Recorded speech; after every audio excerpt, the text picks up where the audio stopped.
अस्सलाम वालेकुम स्टूडेंट।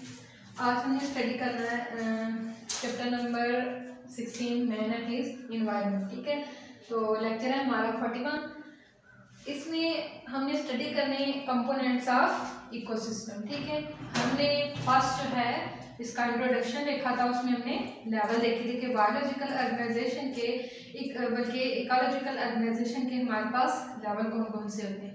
आज हम देखते हैं कि हमारे पास जो इकोसिस्टम है उसके कंपोनेंट्स कौन कौन से।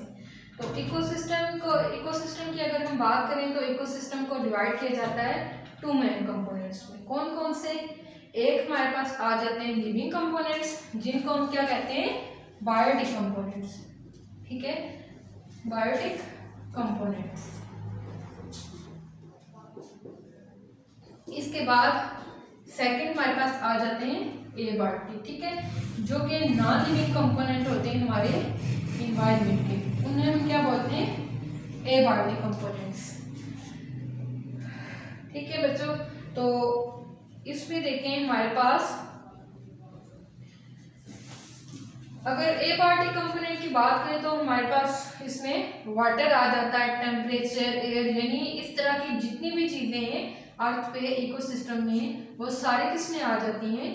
एबायोटिक में। ठीक है, तो बायोटिक की अगर हम बात करें तो बायोटिक के हमारे पास उसमें आ जाते हैं हमारे पास प्रोड्यूसर, कंज्यूमर्स और डिकम्पोजर्स। ठीक है, अब हम इनको जो है वो फर्दर क्लासीफाई करके देख लेते हैं ताकि हमें समझने में आसानी हो जाए।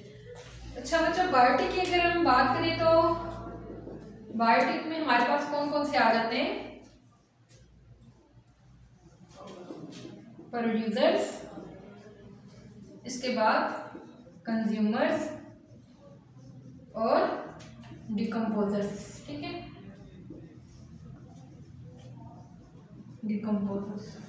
अच्छा देखिए, प्रोड्यूसर्स जो है, प्रोड्यूसर्स का मतलब क्या होता है? किसी चीज को प्रोड्यूस करना। ठीक है, प्रोड्यूस मीन के इसमें आप कह सकते हैं कि कोई इस तरह के ऑर्गेनिज्म आ सकते हैं जो कि अपनी खुराक जो है वो खुद प्रिपेयर कर रहे हैं। ठीक है, खुद प्रोड्यूस कर रहे हैं। ये क्लियरली हमें इसमें समझ आ गया कि इसमें क्या हो रहा है। और हमारे पास आ जाते हैं ऑटोट्रॉफ्स। ठीक है, जो कि अपनी खुराक खुद तैयार करते हैं। इसके बाद सेकंड हमारे पास आ जाते हैं कंज्यूमर्स। अब कंज्यूमर्स मीन के ऐसे ऑर्गेनिज्म जो कि कंज्यूम करते हैं। ठीक है, यानी किसी दूसरे पे डिपेंड करके वो अपनी फीड को पूरा करते हैं। इस तरह के ऑर्गेनिज्म जो दूसरे पे डिपेंड करते हैं वो हमारे पास किस में आ जाते हैं? कंज्यूमर्स में। ठीक है, और उनको हम क्या बोलते हैं? हेटेरोट्रॉफ। इसके बाद हमारे पास डिकम्पोजर्स आ जाते हैं। डिकम्पोजर्स क्या करते हैं? जितना भी डेड मैटर होता है प्लांट्स का, उसको क्या करते हैं? तो ये डिकम्पोज करते हैं। ठीक है, और उस पे जो है डिपेंड करते हैं। इसके बाद हमारे पास नेक्स्ट कंपोनेंट है एबायोटिक कंपोनेंट। ठीक है, इन्वायरमेंट के जो नॉन लिविंग कंपोनेंट होते हैं उनको हम किसका नाम देते हैं? एबायोटिक का। इसमें हमारे पास एयर आ सकती है। ठीक है, temperature, pressure, light, water, everything. ठीक है, जो कि नॉन लिविंग है, तो इसको हम क्या बोलेंगे? ये हमारे पास इकोसिस्टम के एबायोटिक कंपोनेंट्स हैं। इसमें फर्स्ट जो है अगर हम स्टडी करें तो हमारे पास आ जाती है सनलाइट या फिर एयर। तो ये जो है सनलाइट को अगर हम देखें तो सनलाइट हमें बेसिकली ये सोर्स होता है एनर्जी का, जो कि यानी कि इकोसिस्टम में पाया जाता है। और आप कह सकते हैं कि सनलाइट ऐसा सोर्स है जो कि प्लांट को रिक्वायर होता है अपनी फूड को प्रिपेयर करने के लिए। अब लाइट का क्या इफेक्ट होता है प्लांट पे, इकोसिस्टम पे? कि लाइट जो है प्लांट क्या करते हैं? प्लांट जो है वो एक इन्वायरमेंट में रहते हैं। ठीक है, इन्वायरमेंट में अब देखिए हम इंटरेक्शन पढ़ रहे थे पहले। ठीक है, कि इन्वायरमेंट और जो ह्यूमन बीइंग है या जो मैन है उनका आपस में इंटरेक्शन क्या है। ठीक है, अब कंपोनेंट्स को पढ़े तो कंपोनेंट्स में हम जो एबायोटिक कंपोनेंट, इनका इफेक्ट देखते हैं कि इन्वायरमेंट के जो नॉन लिविंग कंपोनेंट्स हैं उनका क्या इफेक्ट हो रहा है लिविंग पे। तो देखिए बच्चों कि जो सनलाइट है, सनलाइट हमारे पास बेसिक एनर्जी सोर्स होता है। ठीक है, यानी कि यह प्लांट को एनर्जी किस तरह देता है कि प्लांट क्या करते हैं? सनलाइट को ऑब्जॉर्व करते हैं। प्लांट के अंदर मौजूद होता है क्लोरोफिल। ठीक है, क्लोरोफिल एक जो है पिगमेंट होता है। अब उस पिगमेंट के जरिए प्लांट क्या करते हैं? इस सनलाइट को ऑब्जॉर्व करते हैं। ठीक है। अब जब सनलाइट को ऑब्जर्व करते हैं तो उनकी जो प्लांट होते हैं उनमें प्रोसेस होता है फोटोसेंसिस का, ठीक है। फोटो का मतलब क्या होता है? लाइट। सेंसिस मीन किसी चीज की प्रोडक्शन करना, ठीक है। अब क्या होता है कि प्लांट उस सनलाइट को ऑब्जर्व करके फर्दर जो है प्रोसेस करवाते हैं फोटोसेंसिस का, उसके रिजल्ट में फॉर्मेशन होती है ग्लूकोज की, प्लांट को जो है अपनी फूड मिल जाती है और वाटर जो है वो रिलीज हो जाता है, ठीक है। अब देखें ये हमारे पास एक आ गया फर्स्ट कंपोनेंट, ठीक है, एबायोटिक कंपोनेंट, इसका हमने इफेक्ट देख लिया है। अब देखें प्लांट की अगर हम बात करें तो प्लांट हमारे पास आ जाते हैं प्रोड्यूसर्स, ठीक है, यानी कि जो अपनी खुराक जो है वो खुद प्रिपेयर कर रहे हैं, ठीक है। किस तरह कर रहे हैं? फोटोसेंसिस का प्रोसेस कर रहे हैं सन एनर्जी को ऑब्जर्व करके, और ये हमारे पास क्या आ जाते हैं? ऑटोट्रॉफ्स। इसके बाद वाटर की अगर हम बात करें तो सेकंड हमारे पास कंपोनेंट एबायोटिक का कौन सा है? वाटर। वाटर आपको पता है कि लाइफ के लिए, लाइफ का सस्टेन रखने के लिए वाटर जो है सबसे इम्पॉर्टेंट है, क्योंकि वाटर के बगैर तो लाइफ का कोई एग्जिस्टेंस नहीं है। अब देखिए वाटर क्या करता है? ये गैसेस को भी ऑब्जॉर्व करता है। किस तरह ऑब्जॉर्व करता है? यानी आप देखिए कि H2O की अगर हम बात करें तो H2O किसका फार्मूला है? वाटर का, ठीक है। अब देखिए वाटर क्या करता है? गैसेस को डिजॉल्व करता है। कौन सी गैसेस? ऑक्सीजन को। इसके बाद सल्यूट को भी ये डिजॉल्व करता है, जिसमें हमारे पास साल्ट्स वगैरह आ जाते हैं। इसके बाद टर्शियल ऑर्गेनिजम्स की बात करते हैं हम। अब देखिए ये तो हमने वाटर का रोल पढ़ लिया, ठीक है, कि वाटर जो है वो लाइफ के लिए बहुत इंपॉर्टेंट है। इसके बाद ये साल्ट्स और सल्यूट्स वगैरह को क्या करता है? डिजॉल्व करता है। इसके बाद देखिए कि जो टर्शियल ऑर्गेनिजम्स हैं उनमें ये अडेप्टेशन मौजूद होती है कि वो क्या करते हैं? वाटर लॉस को क्या करते हैं? यानी कि प्रिवेंट करते हैं, ठीक है। यानी किस तरह कि वो यानी ड्राई होने से रोकते हैं खुद को। अब देखें कि इक्वेटिक और टर्शियल जो हमारे पास ऑर्गेनिजम्स होंगे उनका जो लाइफ का, ठीक है, पूरा प्रोसेस है, प्रोसीजर है, वो एक दूसरे से डिफरेंट होगा। देखिए जो टर्शियल ऑर्गेनिजम्स होते हैं वो अर्थ के ऊपर पाए जाते हैं, ठीक है, जबकि जो इक्वेटिक होते हैं वो वाटर के अंदर रहते हैं, ठीक है। तो जो ऊपर एक जो टर्शियल एनवायरनमेंट पे रहते हैं उनको हम कह सकते हैं कि वो ड्राइनेस की कंडीशन भी आ सकती है, उनमें डिहाइड्रेशन भी हो सकती है, लेकिन उनके अंदर इस तरह के मैकेनिज्म मौजूद होते हैं जिनको वो फॉलो करके क्या करते हैं? खुद को ड्राई होने से रोक सकते हैं, ठीक है। तो देखें कि उनकी बॉडी में क्या होता है? ऑस्मोरेगुलेशन का प्रोसेस हो रहा होता है, ठीक है, थर्मोरेगुलेशन का प्रोसेस हो रहा होता है, और बहुत से प्रोसेसेस हो रहे होते हैं बॉडी में, जिसके लिए वो क्या करते हैं? अपना और इन्वायरमेंट का बैलेंस रखते हैं, ठीक है, खुद को ड्राई होने से वो बचाते हैं। इसके बाद आगे अगर इक्वेटिक ऑर्गेनिज्म की बात करें तो इक्वेटिक ऑर्गेनिज्म भी इसी तरह क्या करते हैं?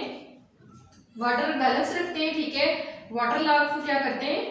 कम करते हैं, ठीक है।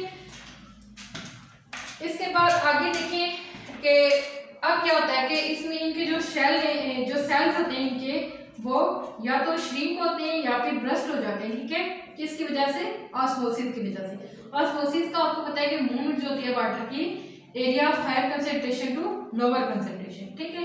तो अब क्या होता है कि ऑस्मोसिस के प्रोसेस के जरिए जो इनके सेल्स हैं उनमें क्या हो जाए?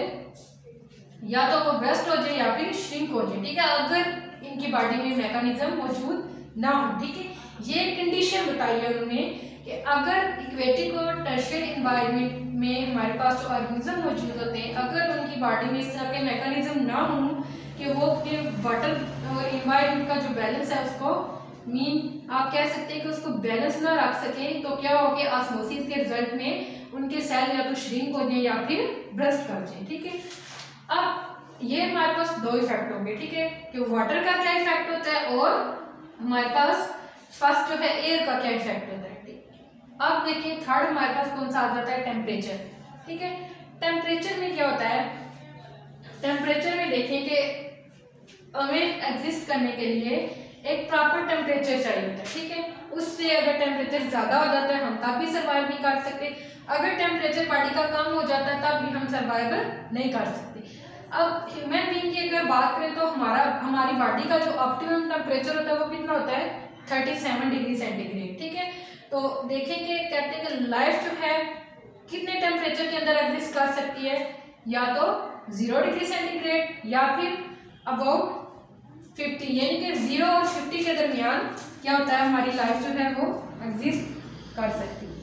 ठीक है, बॉडी का टेम्परेचर जो होता है हमारी का वो क्या होता है 37 डिग्री सेंटीग्रेड। अब हम जो है इन्वायरमेंट को देख के अपने अंदर इस तरह की चेंजिंग करते हैं कि जिसके रिजल्ट में क्या हो सके, हमारी बॉडी का जो टेम्परेचर है वो मेंटेन हो सके। ठीक है, इसके बाद हमारे पास आ जाती है साइल। ठीक है, हमारे पास जो फोर्थ इसका मेन कंपोनेंट है वो कौन सा आता है, साइल। ठीक है, तो जो स्ट्रक्चर और केमिकल मेकअप होता है साइल का किसी भी एरिया का, वो क्या करता है, प्लांट्स को जो है इफेक्ट करता है। ठीक है, यानी ग्रोथ के लिए प्लांट को इफेक्ट करता है। अब देखिए कि प्लांट जो हमारे पास साइल होती है उसके अंदर हमारे पास न्यूट्रिएंट्स मौजूद होते हैं, माइक्रो न्यूट्रिएंट्स, मैक्रो न्यूट्रिएंट्स। अब मैक्रो न्यूट्रिएंट्स हमारे पास ऐसे होते हैं जिनका आप कह सकते हैं कि जो कि लार्ज अमाउंट में हमें रिक्वायर होते हैं या फिर जिनका मॉलिक्यूलर वेट हाई होता है। ठीक है, माइक्रो की अगर हम बात करें तो माइक्रो से जिनका मॉलिक्यूलर वेट हमारे पास लो होता है या जो हमें लोअर क्वांटिटी में रिक्वायर होते हैं। अब साइल हमारे पास मैक्रो और माइक्रो न्यूट्रिएंट्स से मिलकर बनी हुई होती है।